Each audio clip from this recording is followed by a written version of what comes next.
What is up guys, Jarv here, back today jumping into Destiny 2. Now in today's video we're taking a look at Fallen mods and exactly why you need to be chasing these ahead of year 4. So if you don't have these yet, be sure to stick around and enjoy the video. If you do enjoy the video, be sure to leave a rating down below, that super helps me out here on the channel. And if you are new around here and want to keep up to date with all the latest Destiny 2 content, be sure to hit subscribe as well. But without further delay guys, let's jump into the video.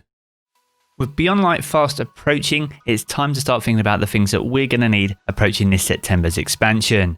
And with that all being said, why are Fallen mods key ahead of Beyond Light later this year? Well, as we saw from the gameplay reveal trailer earlier this season, a lot of the combatants alongside Vex were very much Fallen orientated. Whilst we'll have Stasis as a new ability to take the Fallen on, any mods that we can have on our armor which can overlap with any new abilities that we have will make us very powerful going into September. Now another thing to bear in mind is the Destiny content vault. There is a lot of content that's being taken away this September, and part of that is key to how you obtain the Fallen mods currently. So it's with that in mind, and the fact that we have less than 80 days until September's expansion, is now the time to make sure we have all the mods we need going into the fall. So if we take a look at our collection here, if we head over to the armor mod specifically, I recently got the Fallen repurposing mod, and as you can see the source for this is by completing the Scourge of the Past raid. And much like the Taken and Hive mods, you have the options of armaments as well. This is where defeating a Fallen enemy with a grenade grants you heavy ammo, and this seems to proc between 30 to 50% of the time. You also have Fallen Invigoration. This is where defeating a challenging Fallen enemy refreshes your class ability. Again, very useful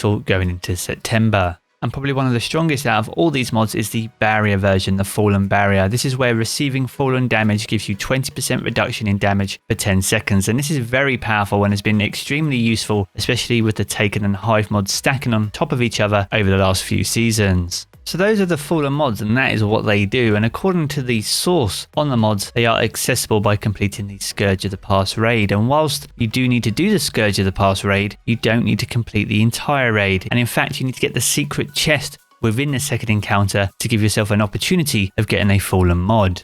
Now, as you'll see from the footage playing out, there are switches that you need to hit at various points through this run, and to unlock the secret chest successfully, you'll need to work together as a team to make sure you activate all 9 of the switches to unlock the chest. Now in the first 2 sections I go below and then above. There is also a switch in the complete opposite route that I take, so again you'll need to work together as a team to make sure that you get both switches in each section. In the middle section I go right, which means that a teammate will need to go left, as there is again a switch on each side, and that is the general rule as you progress through this run. Whenever there's a switch on one side, there is generally one on the other. Now you can run the Sparrow section 3 times per week, 1 on each character, so the more characters you have, the more likely you are to get a Fallen mod, just because you have more opportunities to run it. And on your very first run of the week, you can hold the checkpoint for the Sparrow section on that one character. This will allow you to load in on your other characters and bring your fire team with you, and this will allow you to run 3 Sparrow sections back to back, giving yourself the best opportunity possible. Now you'll know you've got all the switches as you'll get a prompt on the left hand side saying that a door has opened somewhere.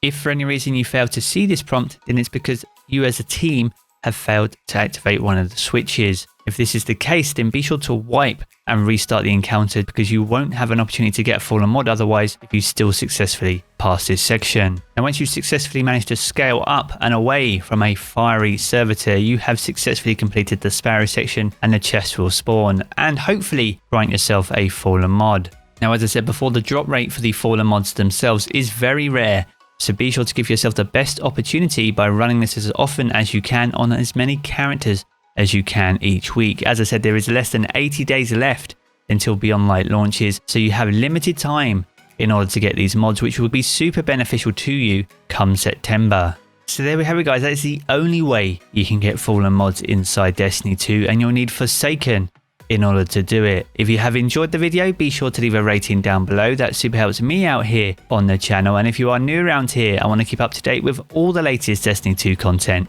be sure to hit subscribe as well. I'm going to jump back into the game as always guys, but I will catch you all again very soon.